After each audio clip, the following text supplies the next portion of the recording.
Good morning. Welcome to our service for Sunday, June 12th, 2022. From Unity of Wimberley to those of you watching online, we know that when our hearts and mind are joined, it magnifies our shared experience.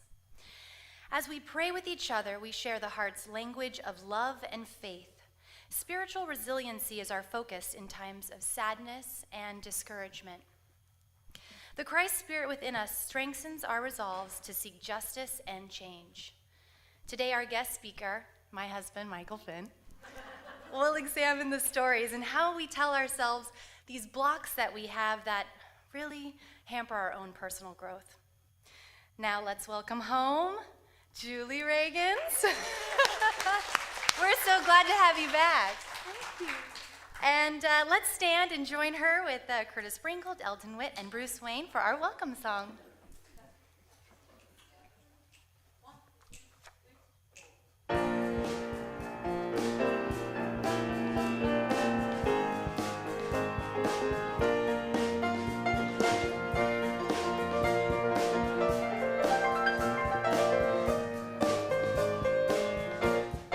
I'm in the right place at the right time.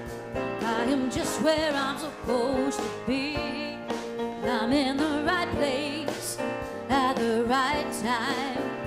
I am just where I'm supposed to be. I'm in the right place at the right time. I am just what I'm supposed to be. I'm in the right place at the right time. I am just what I'm supposed to be. Oh, my soul is welcome here. Oh, my soul is welcome here. I am getting the message loud and clear. My soul is welcome here.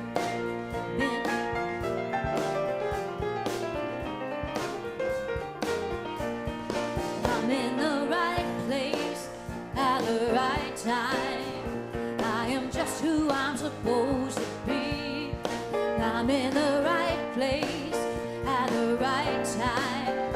I am just who I'm supposed to be. Oh, my soul is welcome here. Oh, my soul is welcome here. I am getting the message loud and clear. My soul is welcome here. Oh, my soul is welcome here. Oh, my soul is welcome here. I am getting the message loud and clear. My soul is welcome here.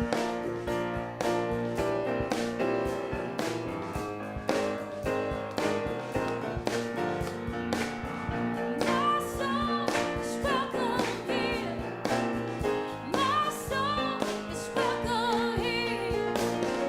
My soul is welcome here. My soul is welcome here. Woo. All right, we're getting the party started this morning. Thank you so much. This is going to be fun, guys. So, please join me as we affirm our statement of faith together. There is only one presence, one power, active in the universe, and in my life, God the good, omnipotent. And now let us unite our spirits as we hold this vision for our church. We are an open-hearted spiritual community, powerfully transforming our world by honoring the sacred in all. And we practice this mission. Inspired by our shared spiritual awakening, we offer practical teachings that empower healthy, abundant, and meaningful living. Today's daily word reading is Pray for Others, and the affirmation is, in love and faith, I pray with you. I am honored to pray with others, and I am grateful when others support me in prayer. When praying hearts and minds are joined, the power of prayer is multiplied. My partners in prayer may be in the same room or very far away. We may be close friends or complete strangers. The power of prayer transcends what mere words can express, so we need not even speak the same language. We share the heart's language of love and faith.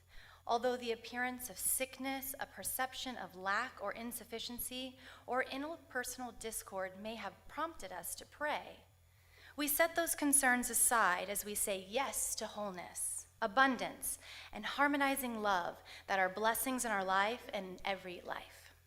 And from Matthew 18:19. Again, truly I tell you, if two of you agree on earth about anything you ask, it will be done for you by my Father in heaven. And now with our gathering prayer, Aida Pearson. Good morning. Let's take a deep breath and close your eyes if you'd like. And I'm going to share a prayer for you by Emma Palmer. It's a prayer for resilience. God, unlock and reveal to me the secrets and sage memories of my soul, so that I can draw forth the strength of my true being to withstand the turbulence of the epic and unsettled times. Show me how to navigate these human landscapes anchored in courage, strength, truth, compassion, and love. Reinforce my faith of your unwavering presence, ever guiding and ever knowing. Help me keep my heart open when the gifts of challenge are left at my door. Allow my steadfast inner strength to find me when I need it most, to find me swiftly, and to show me the ways I can help you find me when I am my most lost. Prompt me to pull my resilience to the surface in those moments of life where I am laid bare, thrashed against the rocks, and disoriented by my own confusion. Teach me not to recoil from the lessons before me, but to rise up and immerse myself in the power of inevitable change and transformation. Direct me to the journey of my inner listening and to the quiet spaces where a force greater than my own resides. I know when I need you most, and I call for you. Your powerful whispers of resilience never fail to echo their sweet wisdom to my soul, and I am once again sustained by the presence of your grace. I have all I need. Nothing is missing, nothing disregarded, nothing pushed away or dismissed. I know that without you, I am alone in this barren land, but with you, I am the land. Send me forth as the warrior I am. There is nothing I cannot face. I acknowledge and surrender that in the face of challenges, I may bend, but I know I will never break. I stand before you now without fear, because your divine voice is my compass. And it is without question that my faith in you, in me, in all of this, bids me to move forward, unafraid, undaunted, and valiant to the wisdom my resilience propounds. And so it is. Amen.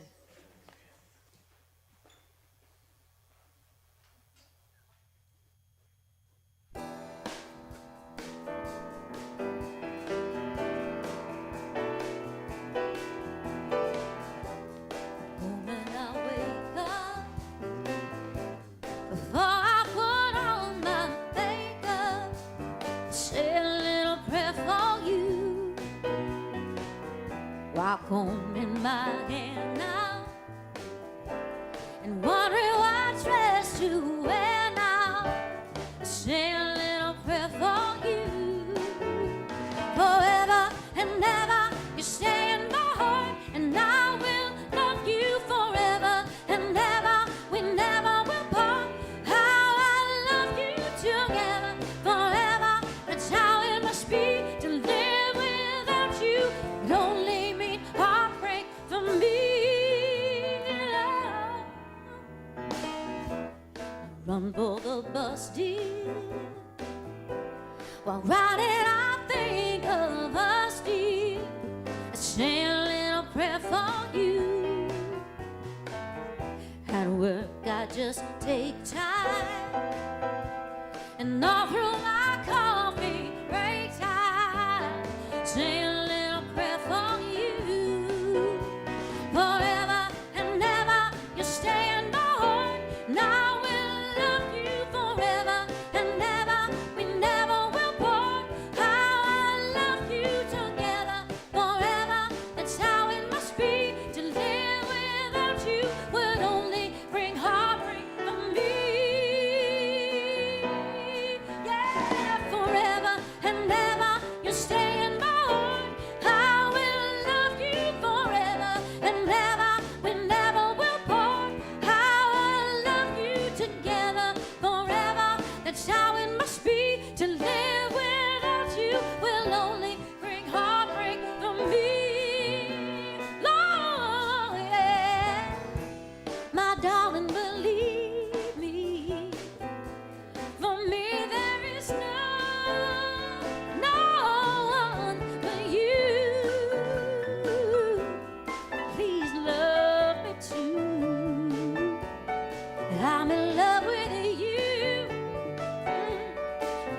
'cause I'm in love with you.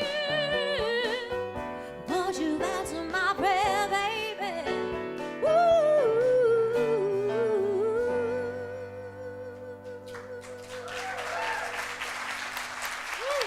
Thank you. Thank you, guys. Whew. Can we give it up for the band one more time? We're so blessed to have just top tier talent here, week in, week out. So thank you guys for sharing that talent with us. Thank you to Aida for those beautiful prayers. Oh, it's our pleasure. It's our pleasure. It's mine. It's all mine. Thank you, Aida, for those beautiful words, and thank you to my beautiful wife for leading this morning. Whew. Good morning, y'all. Good morning. Thank you so much for being here. And for those who can't be here, thank you for watching. It is an absolute honor to be here. It's an absolute honor that you came. Today my talk is about fostering spiritual resiliency and how letting go of your stories can help let the light in. It's hot outside, isn't it? Yeah. I told myself today, my story was that I was going to wear something casual and comfortable. You know, per Jill's request, I think it was 2 weeks ago, she said, you know, it's hot, come in casual, don't worry about it. But my wife told me that I needed to be a little more respectable, so I put a blazer on, and, my story also was that I'm in charge. That is not the case. We're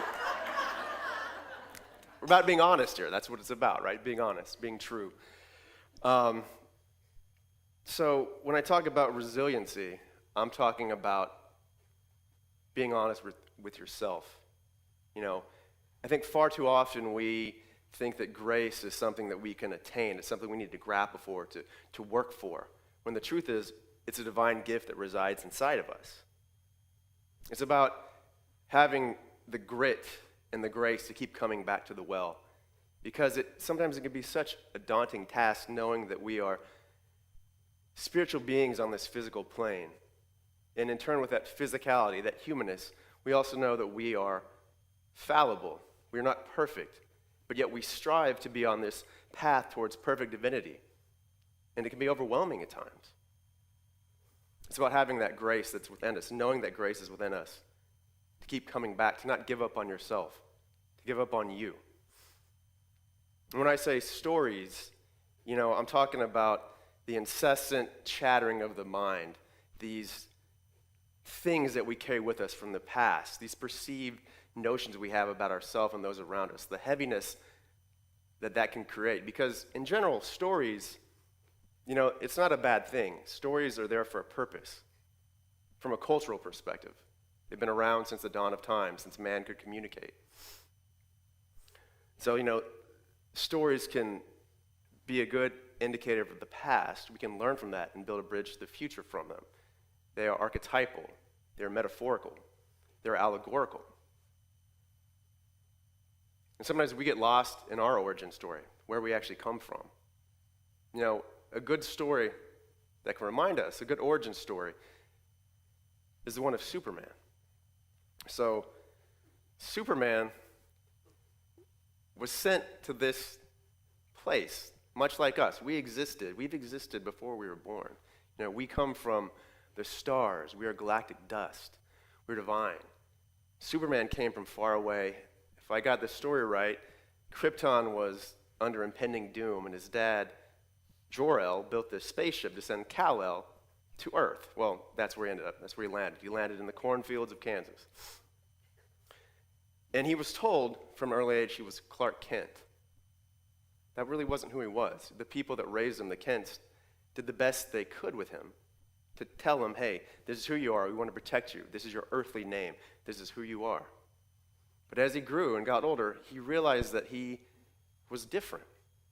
He had accessibility to these magnificent gifts, these strengths, unbridled power. It was almost as if he was divine walking among mortals. But it was hard for him. As he got older, he felt that he was different, and his parents wanted him to fit in. And I'm not, a huge comic book nerd. I've watched the movies, but at one point, I think that he actually renounced his powers. He went to this little crystal cave, pressed some buttons, and he was bereft of all his gifts to be human. I think it was for love. I'm saying love's not a bad thing. It was for Lois Lane so that he could be with her. But here he was, this being with these supreme gifts, and he eschewed them away so he wouldn't be persecuted. Now, does that sound like someone else we know? Another story we've heard? And I'm not saying that we can walk on water or we can leap tall buildings in a single bound. But this Christ consciousness that we're aware of, that resides in us, it's there for a reason. And how often do we not even recognize that? What sad stories do we tell ourselves to push it away, to not access our full gifts? And it's no fault of our own. We're human, and we're born here. We came here, and the people that raised us from an early age, they were humans as well. They were people. And they had their stories, their indiscretions that were passed down to us. Maybe some of them weren't quite open to the idea of these powers that we have, these magnificent gifts, the connection we have to the divine. So we walk around, when you're little, maybe you cried a lot, and your parents were like, don't cry. Or maybe you didn't cry, and that's great. You automatically have these links, these neural pathways to who you think you should be to fit in a societal standpoint. You're told who you should be. But if I asked you that question, who are you? What do you think you would say? Off the cuff, if I was asked that, my knee-jerk societal reaction story would be, I'm Michael Finn, I'm 42, I live in Dripping Springs, Texas, I'm married to Leah Finn, we have 2 beautiful boys, Ford and Indiana. I run the family farming business. In my spare time, I like to cook a good meal, enjoy a good glass of wine, and I am way too obsessed with trying to be a good guitar player. I have way too many guitars. I'm obsessed with classic rock. I'm the quintessential dad rocker, or wannabe dad rocker. But what I'm asking of us today is to just go a little bit deeper. Don't be afraid to go deeper. When I first started my journey, my spiritual journey, I really got into Transcendental Meditation, TM. My mind was just blah, blah, blah, blah, blah, blah, chattering all the time. I couldn't get it to stop. So I started meditating. And the goal was, let's drop in, let's get transcendental. And so I just would sit there and my wife got into it too, but she would do it laying down. I'm like, no, you got to get up and sit. You got to sit here and you got to, and there's parameters to this. I was dogmatic about it to a fault because I'm seeking out the end result while not taking the journey. So I'm sitting here trying to force this calm, force this enlightenment on myself. And it was a struggle. But there was this one time, I don't know what was in the water that day or what I did, but I sat down and I dropped in, man. I got clear. I got one. I don't mean to be overly verbose, but it's like I connected with the universe, the cosmos. I was free of this body. I was free of these thoughts, and it was just this serene, glorious nothingness, unencumbered, fully free.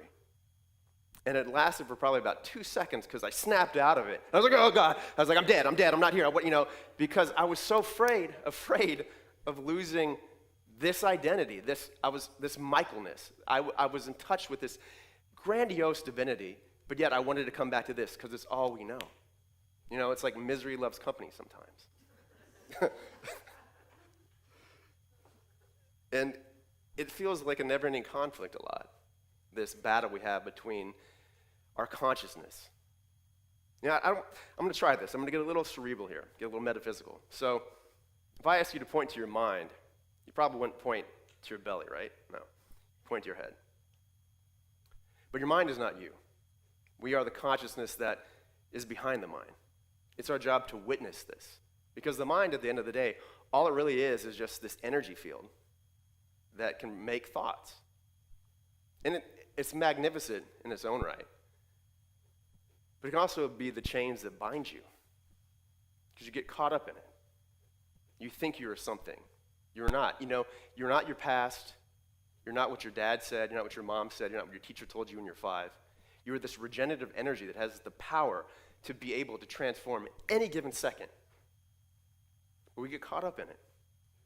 We get caught up in it. It feels like a never-ending conflict. What's true in the moment versus what your human mind is saying. And that's, I hate cliches, but they're there for a reason.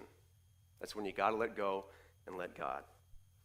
Give up your past, and give up on who you think you're supposed to be, and just be. Stop the chatter. Turn off the TV. Just be. Go take a walk. Who could we be without the stress of our sad stories? But life, conflict, fear, worry, it seeps in, It's your programming. It's this data processor turning out, well, last time that happened, you should react this way. It's predictive. You know what else is predictive? Your cell phone, your smartphone. You start typing a sentence, and has this happened to you before? You start typing a sentence, and you want to say something, and it says like 5 words, and you're like, that's not what I wanted to say. It's intelligent, it's smart, it's amazing it can do that, but it's not always right. Let's be more than our technology. Let's be more than our cell phones. I've talked about programming. Kind of a running theme in my talks. Because it's a running theme in my life, actually. I've got daddy issues. I really do.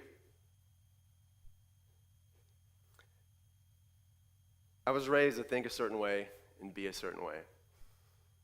And as I got older and came into my power, which I really wasn't aware of, but I came into my manhood, or what I thought was my manhood, I wanted to be the exact opposite of my father. I wanted to do things differently than he did. I judged, he judged me. And the thing, if I'm really being honest, is I was the one that was doing all the judging. But I had it in my mind, in my stories, that I needed to branch out and do something completely different than he did to be successful. And what is success? It's a tough balance being a spiritual being on this physical plane, because a lot of times we view success as the car we drive, the house we live in, our job, the money we have, the way our hair looks, the way our hair doesn't look, our clothes. And it's all just finite stuff. It goes away. But I was caught up in that loop. And if I'm being honest, I still am. We all are. We can't really get away from this humanness. We just try. It's this striving. But anyway, I had in my mind I had to go out to California and do the exact opposite thing he did to be successful. So I tried my hand at acting. And I told myself I wouldn't be successful unless I was on a nationally televised TV show or became a box office movie star and had $1 million in my bank account. Then he would love me and respect me the way I wanted him to love and respect me, and all would be good, right? Well, that didn't happen. Spoiler alert, didn't happen. All right, charge a fee to be here. Anyway, this is pro bono. Anyway, he got, in the middle of my journey out there in California, he got really sick, and I came home to take care of him. And he died from a grueling battle with cancer, and it kind of truncated our relationship. And when he passed away, I was handed the family business, which didn't know anything about, or really didn't want to have anything to do with, but it became our responsibility to take on. And I didn't know it, but there's all this unresolved trauma inside me. And so when I actually started running it and doing things in his footsteps, I just felt so judged. I felt so beat down. I felt not worthy. All these negative energies were inside of me. And it's something I've been working on for a long time, but it really came to a head about a month ago. It came back. I think I've got these things taken care of, but they keep coming back. We had just moved into our house. Leah and I just finished our house, our forever home, if you will. I don't know. We think it will be, but it was a stressful time. It took forever to get into it, especially in these times, the COVID, supply issues, yada, yada, yada. And I was just stressed out. I wasn't sleeping well. The kids were on my last nerves, and I was unboxing, in the garage. and I'm just heavy in my feels because I took a big step this year. I branched out and separated the business. I made some business moves I didn't feel confident in, but they're working out, but I still judged, did I do the right thing? I judged, did we build the right house? Was it the right spot? Was it the right time? Just this incessant loop. And this whole time I'm feeling small and unloved, by the great Father above me. For some reason, it's the Catholic upbringing. I look up, I think he's in the clouds.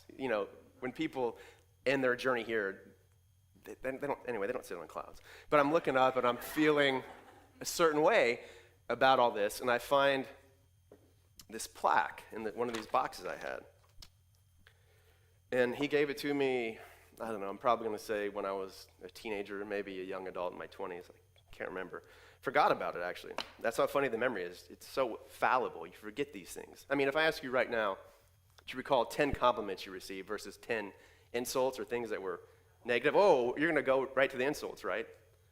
It's the fear response. It's the amygdala.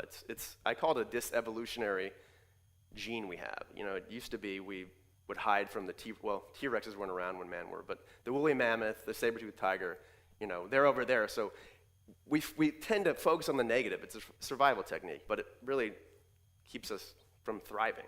Surviving, but not thriving, maybe. I don't know. Anyway, the plaque said, "Little man, how fast you grew, and went the way all children do. In a world you've yet to know, you needed room to stretch and grow. I watched with pride as you felt your way and tested strengths in work and play. We shared our fun as buddies do. When you were cut, I bled some too. Shooting baskets or climbing high, gazing at the stars in the summer sky. We gave it our best just like a team, a young man's game, an old man's dream. I'll always treasure those memories past, good prayers, but make the good times last. But boys were meant to grow up strong, and daddies just can't tag along. So I hope you know and understand, I'm always near if you need a hand. And of all God's gifts, could I choose but one? It'd be a father's love for his son." So I read that. Actually, when I found it, Ford, my oldest son, my 6-year-old, was out there. And I was like, man, this is beautiful. So I read it to him, and he looked at me with these big eyes and said, "Oh, Daddy, thank you so much. That was nice. Thank you for sharing." And I was just caught up in emotion. I was just kind of like I am now. And I had to excuse myself. I went into our bedroom, and right when I walked in, this thick smell permeated the room. It was kind of woody, oaky, and masculine. It was unmistakable. Right away, I knew it was Old Spice. My dad wore Old Spice. And I just sat there and I cried. I let it all out. Because a lot was going on right then and there. One, it's proof. So often we search for proof all the time. We need more. If you see a burning bush, show me 3. And it let me know that it's just further proof that this doesn't end. I talked earlier, we're this energy that's been around forever. We came from the stars, galactic dust. Energy cannot be destroyed. It just changes shape. It was whacking me on the head like, come on, let go of that sad story. Your relationship, your physical relationship might have ended, but it doesn't have to end. And the other thing that showed me was that you ask for the divine, it'll show up. You just have to be open to it. Here I was telling myself all these stories. I was telling myself, my story was that my dad didn't love me enough, or he didn't love me the way he should have. Love me the way I wanted to be loved. That story of discomfort, let's be honest, it doesn't even matter. Because God did not say, I hope you love me, or love me this way. God said, I have loved you with everlasting love. You can't control how other people treat you. You cannot control your situations or what happens to you. I was the one that's doing all the judging. The more and more I walk on this path, I realize I misconstrue things. It's my stories. It's not them. It's when we realize that our happiness, our joy, our goodness is not contingent on anything else but the love we cultivate and facilitate inside. That's when we're truly free. Nothing can touch you. There's nothing you have to do or get or be to feel this regenerative love that you are already pre-wired for. It was just a nice reminder. And in that moment, I was like, I'm never going to forget. We do. We do. But one of the wisest men that I've ever had the pleasure of listening to or read, Thich Nhat Hanh, the Vietnamese monk, he said, when a wave comes in and hits the shore, it doesn't cease being a wave. It just goes back into the ocean. The wave and the ocean are one. There is no separateness. It's like Jesus said, the Father and I are one.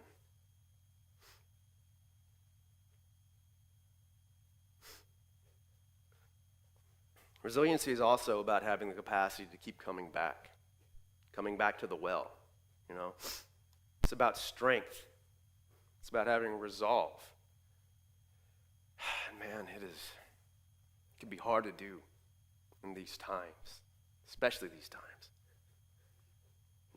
I'm sure all of you are aware the Uvalde shooting happened about 2.5 weeks ago. And I was of the mindset that I needed to be strong. I was going through this phase where I'm tired of crying, I'm tired of being, I'm going to be, strength for me is have this strong facade, right? So I didn't hear about it. I think my wife reached out to me and told me about it. I don't watch the news much anymore, but this day and age, social media and everything's so prevalent. Anyway, she reached out to me and told me about it, and I Googled it real quick, and I was like, yeah. But my response, it really wasn't my response. It was a response I felt like I should have as a man who just went to a gun safety class. It's like, what are you going to do? These are the times we live in. You're not going to get rid of guns, whatever. Had this hard facade.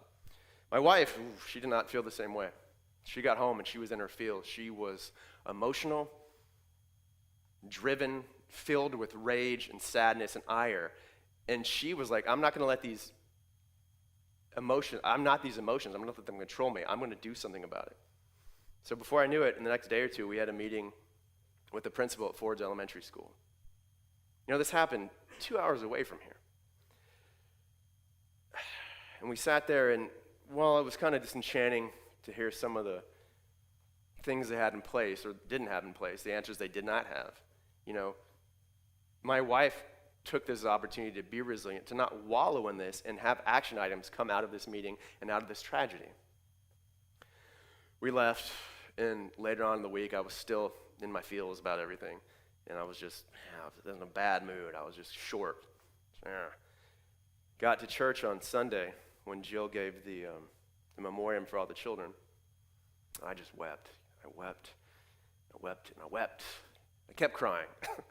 I got home, just let it out, and that's the thing. We think to be strong, to be resilient, we got to be Teflon. We got to have things bounce off of us. But the truth is, you've got to let things move through you in a healthy way so you can grow and have the strength to move on. Flowers and food don't typically grow in soil. They don't typically grow in concrete. They can. And that's a miracle. You can witness the miracle that life will find a way. They more often than not, they grow in soil, where it's malleable, it's open, it breathes. I had a therapist. Yeah, I've been in a lot of therapy. I had a therapist tell me once that a lot of good men die from unwatered cheeks. And here in the West, it's not popular thing to talk about. We've got to be tough. We've got to be strong. I know this talk seems to be geared towards men today. Maybe it's because Father's Day is next weekend. But all of us, we need to let things move through us, with trust and love and a little rain and cheek watering from time to time, we can witness the miracle of growth. Watch this and how, with resilience, you can nourish yourself and in turn you're nourishment for those around you. And one other thing I want to mention about that, not like this is Finn's guidebook to being resilient, but I guess it's kind of what it's turning into. you know, and a lot of, it's not popular in Buddhism or Eastern philosophies, and probably a lot of ministers and reverends won't tell you this, but I'm not licensed. So I get it. I get a pass. Sometimes you just got to let it out. I was, building on all the father stuff, the move, everything. The past 2 weeks ago, I was just in this spot, man. I could not get out of it, no matter how I tried. I tried to do my meditation, couldn't drop in. I tried to own my way out of it. Gratitude, gratitude, gratitude. And that's the thing. I don't know about y'all, but sometimes I use my spiritual growth and my practices as a bludgeon for myself. I beat myself over the head with it. Come on, you're better than this.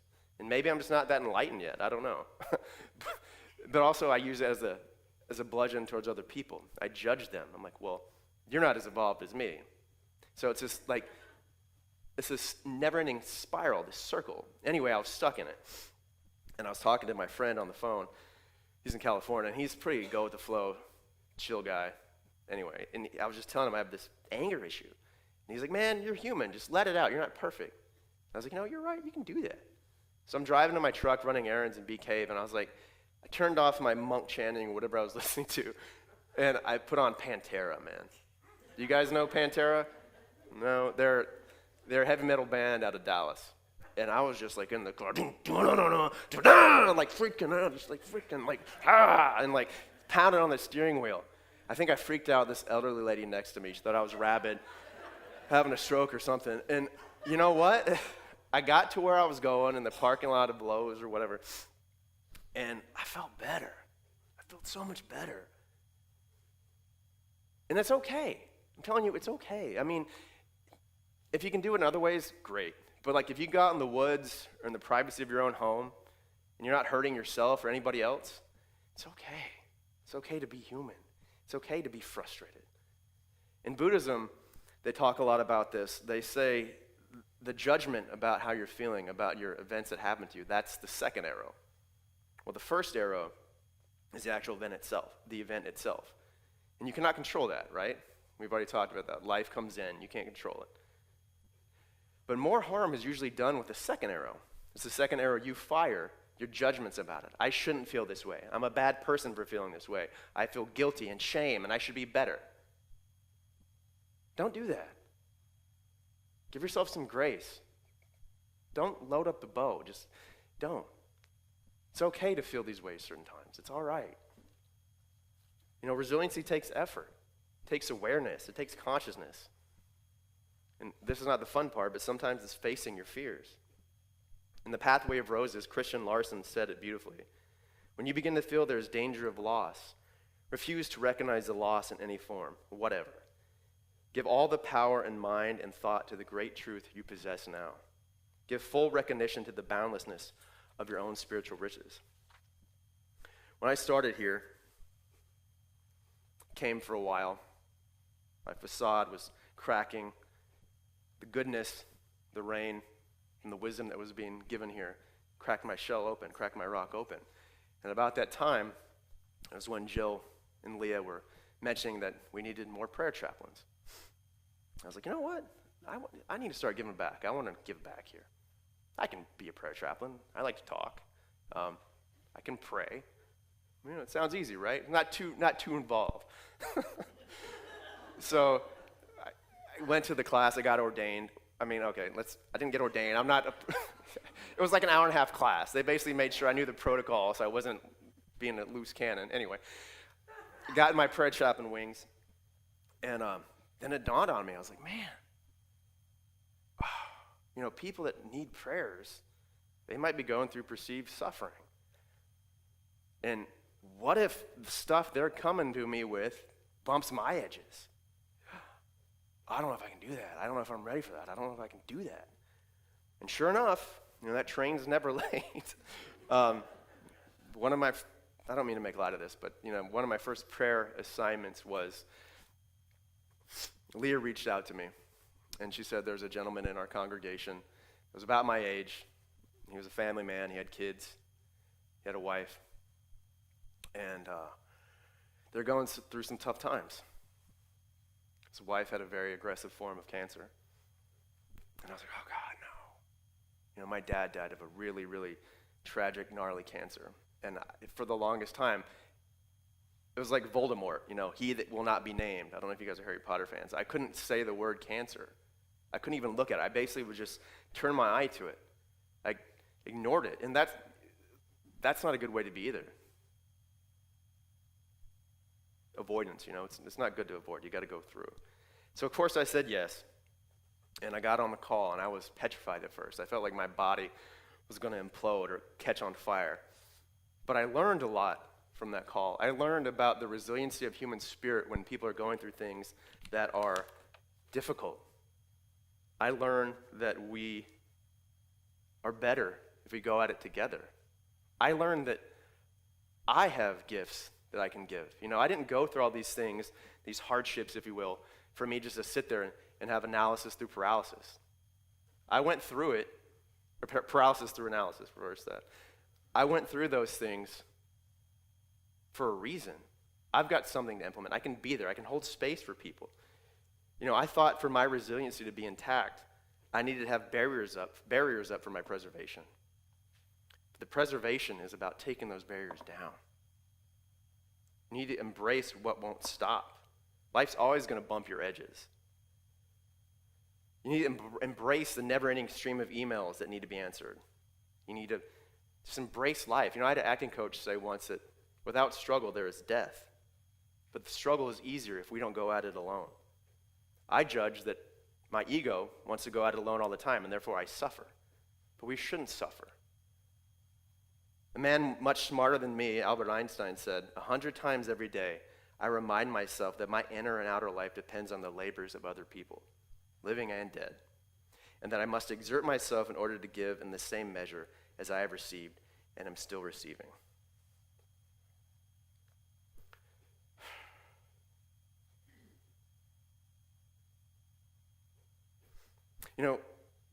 The recent tragic events and the thoughts about my dad, you can get sucked into it. The day before all that happened, it was a completely marvelous one. I felt free and open, and then all of a sudden I had this negative thought, and I just go down.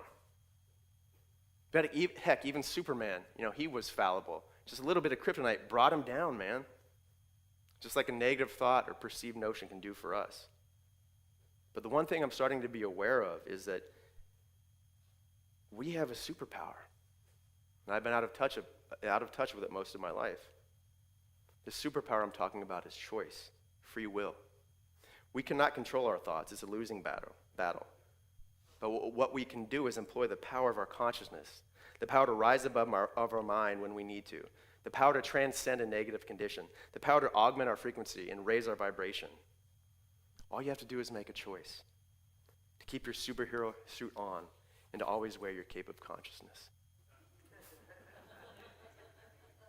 The misconception is things have to be heavy when we get older. Everything has to be hard and arduous. That's just the mind. That's just our conditioning. A rubber band snaps back a whole lot faster when it's not brittle and tense. I started studying karate about a year ago, and the sensei told me, I was like, dude, you're trying way too hard. I'm all tense. I'm trying to punch. He's like, energy loves relaxation. You snap it out and bring it back. It'll go where you direct it.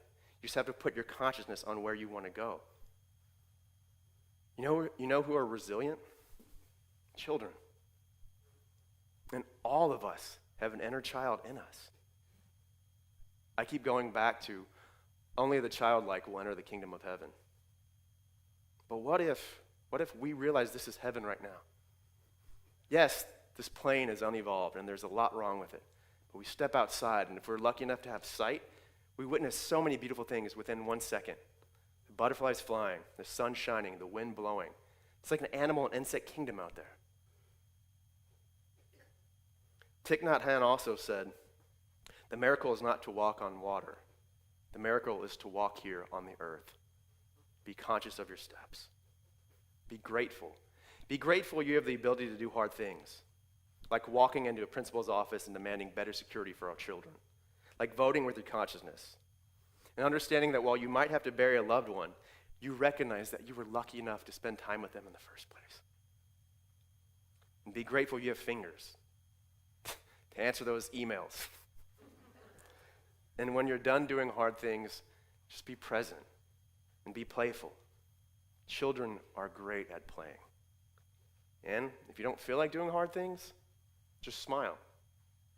It's easier than frowning. I looked it up. It's science. It takes more muscles to frown than it does to smile. And don't forget to trust. Lay down your burdens at God's feet. While I was writing this, I had a thought too. I thought it was kind of catchy. Lay down your heavy shield, because there has to be an I to fight. It's in the word. Anyway, don't give away the joke. I always like to end my talks with prose or a passage from one of the literary greats that I really admire. This one's from Aldous Huxley. It's dark because you are trying too hard. Lightly, child, lightly. Learn to do everything lightly. Yes, feel lightly, even though you're feeling deeply. Just lightly let things happen and cope with them. I was so preposterously serious in those days. Such a humorous little prig. Lightly, lightly. It's the best advice that was ever given to me. When it comes to dying even, nothing ponderous or portentous or emphatic, no rhetoric, no tremolos, no self-conscious persona putting on its celebrated imitation of Christ or Little Nell. And of course, no theology, no metaphysics. Just the fact of dying and the fact of the clear light. So throw away your baggage and go forward. There are quicksands all about you, sucking at your feet, trying to suck you down into fear and self-pity and despair. That's why you must walk so lightly. Lightly, my darlings. On tiptoes and with no luggage. Not even a sponge bag. Completely unencumbered. Let's take these thoughts, ruminations, take a minute to quiet our thoughts, to go inward and reflect,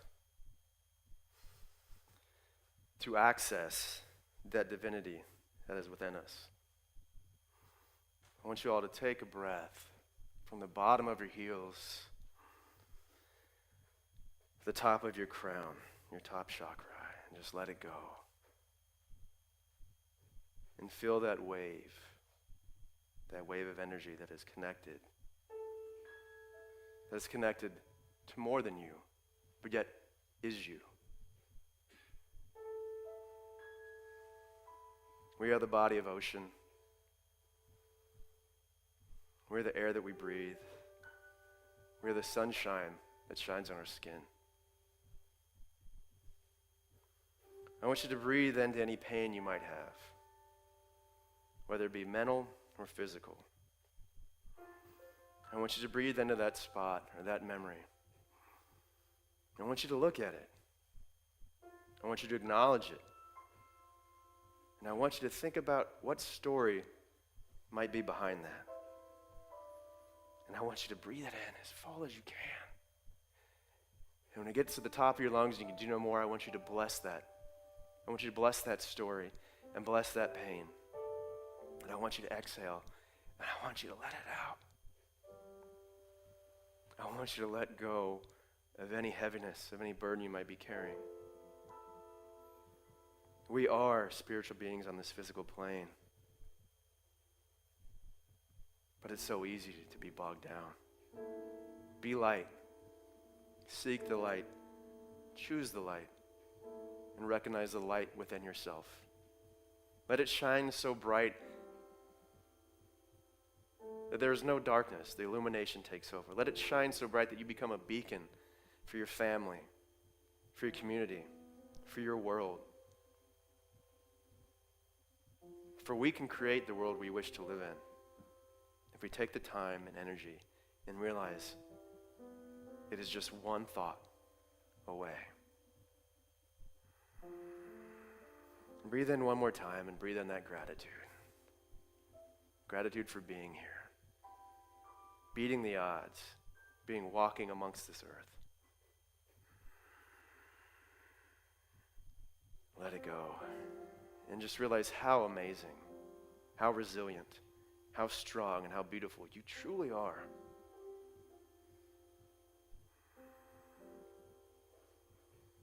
We thank you, God. for this experience, for this being. And so it is.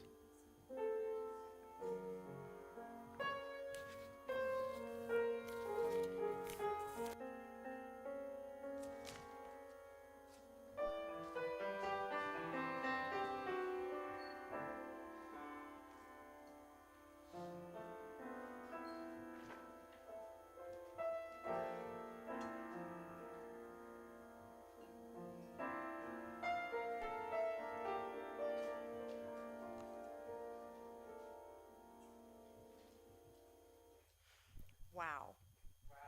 Thank you, Michael. I don't think my mac's on. Yes. That was amazing.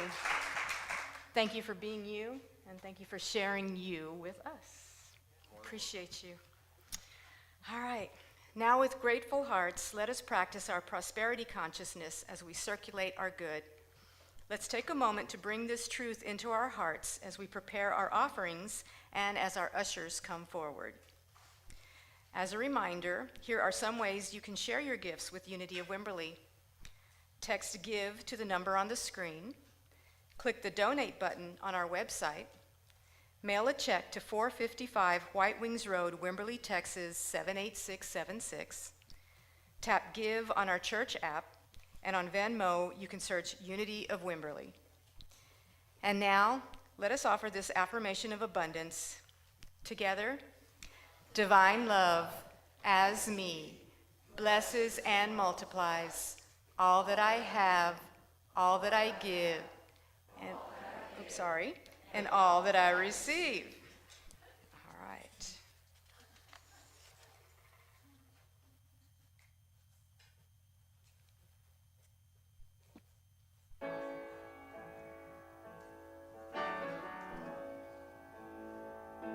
It's like a storm that cuts a path. It breaks your will. It feels like that. You think you're lost, but you're not lost on your own. You're not alone, 'cause I will stand by you. I will help you through when you've done all you can do. You can't go. I will dry your eyes. I will fight your fight. I will hold you tight, and I won't let go.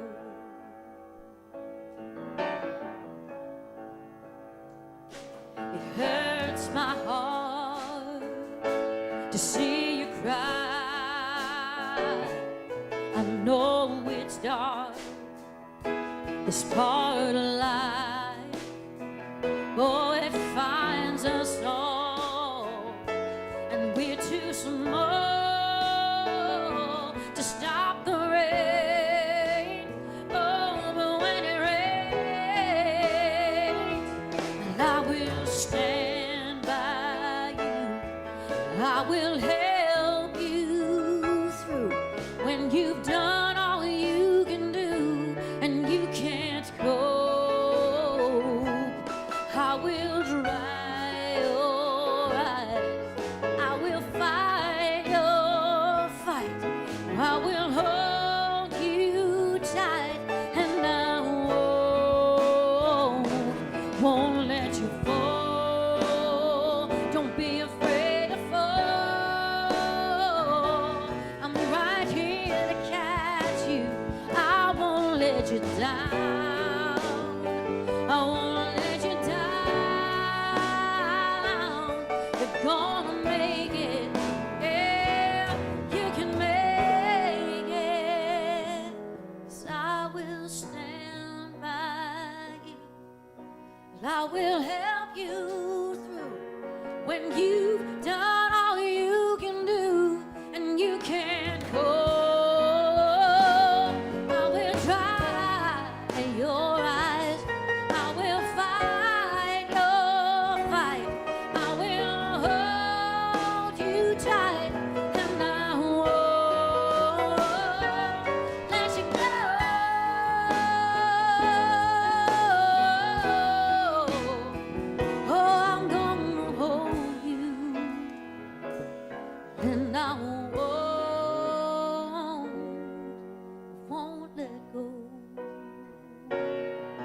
won't let you go. No, I won't. No, no, I won't.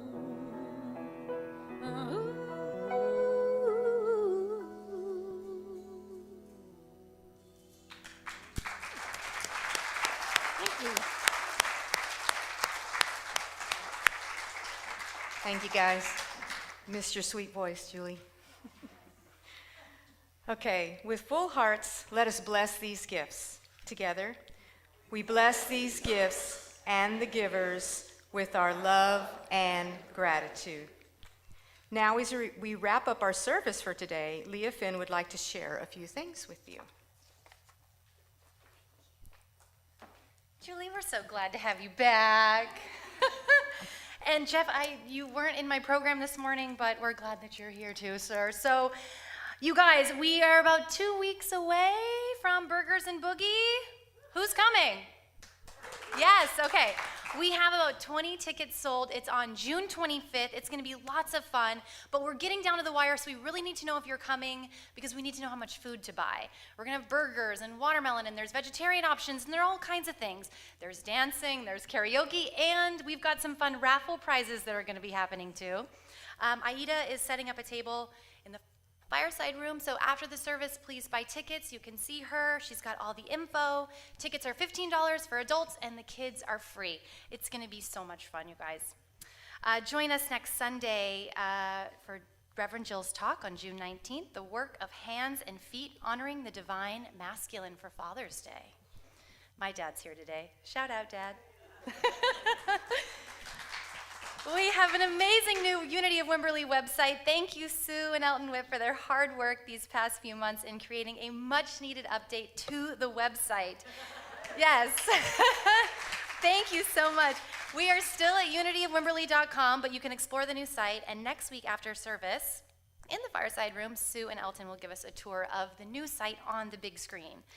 The Unity Men's Group Thursday Night Out will be on June 23rd at 5 p.m. at Steve Ufelder's home. Did I say that right? Ufelder's home with swimming? Allfelder. Okay, thank you. With swimming and refreshments. And please contact Steve for details and directions. That's going to be fun. I want to go swimming. We don't have a pool. It's hot. So Andrea Ballantyne has encouraged anyone to join her Wednesday mornings for a little bit of groundskeeping and a lot of communing with these sacred grounds. Please tune in every Thursday at 1 p.m. on Facebook Live for Midday Reflections with Reverend Jill as she shares readings, meditations, and affirmations. Please continue to bring your crisis bread basket donations here for the crisis bread basket with a focus on kid-friendly items. So things like fruit cups or juice boxes. The kids are out of school for summer and they need our help. You can always mail a monetary gift directly to P.O. Box 1721, Wimberley, Texas, 78676. Please email any questions or concerns you guys have or prayer requests. You can email them to minister@unityofwimberley.com. You can email Leah at business@unityofwimberley.com if you'd like to make an appointment with Reverend Jill. And if you'd like to be a volunteer, please contact Aida at volunteer@unityofwimberley.com. Speaking of volunteers, we really need help in the kids' room, so if anyone could volunteer even one Sunday a month, that would be amazing. We have a sign-up sheet in the fireside room. Please help Evie out. She's going out of town, so we need to support her. If this is your first time with us, please fill out a visitor's sheet.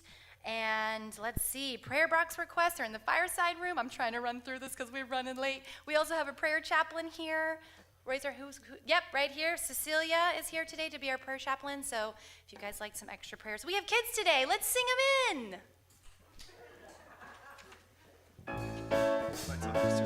That was great. You are the light, you are the light, you are a light in this world. You are a light, you are a light, you are a light in this world. And you shine, and you shine, and you shine so bright. And you shine, and you shine, and you shine so bright. Please join me in blessing our kids. We love you. We bless you. We appreciate you just the way you are. And that brings us to the close of our service. Please join us as we pray our prayer for protection. The light of God surrounds us. The love of God enfolds us. The power of God protects us. The presence of God watches over us. Wherever we are, God is, and all is well. Thou release and let go. Let the Spirit run my life, and my heart is open wide. Yes, I'm only here for God. No more struggle, no more strife. With my faith I see the light. I am free in the Spirit. Yes, I'm only here for God. I release and let go. Let the Spirit run my life, and my heart is open wide. Yes, I'm only here for God. No more struggle, no more strife. With my faith I see the light. I am free in the Spirit. Yes, I'm only here for God. I am free in the Spirit. Yes, I'm only here for God. I am free in the Spirit. Yes, I'm only here for God.